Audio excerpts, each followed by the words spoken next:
суу, тоо, ген бүт баары ушул министрликке карамдуу.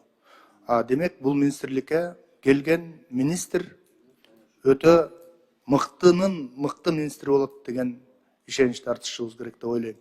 Мен айтайын дегеним, Медер Асанович, өзүңүз деле билесиз, Миң Куштагы маселе. Кечээ дагы КАМАЗ кулаптыр да. Сиз кабардарсызбы? Күндөн бери жогорку кеңеште жүрүп кабарым болбоду. Калдык ташыган КАМАЗ бул. Мынакей. Интернетте караганга. Мен сизге муну жөнөтүп коеюн. Аха. Адам дагы соо эмес деп атышат да. Сууга кулаптыр. Жүгү менен дейт.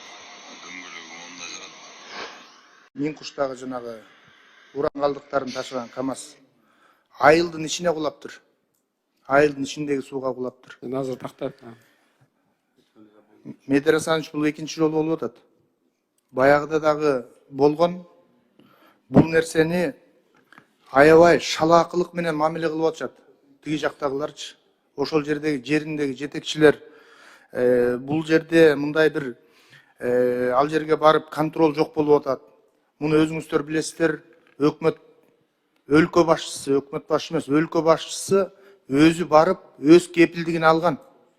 Өз кепилдигин алган. Ушул жерде так, таза, бүт баары ташылат. Эч кандай элге зыян болбойт деп аткан.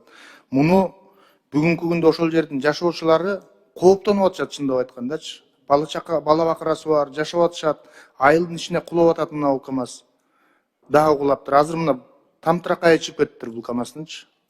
Ичинде жүгү бар деп информация чыгарып атышат. Көзөмөлгө алып коесузбу ушуну? Көзөмөлдөйбүз, азыр тактайбыз. Азыр тактап, мүмкүн болсо кайра эле бүгүн жетишип калсаңыз бир маалымат берип койсоңуз. Рахмат. Сөз беребиз. Рахмат. Экинчи маселе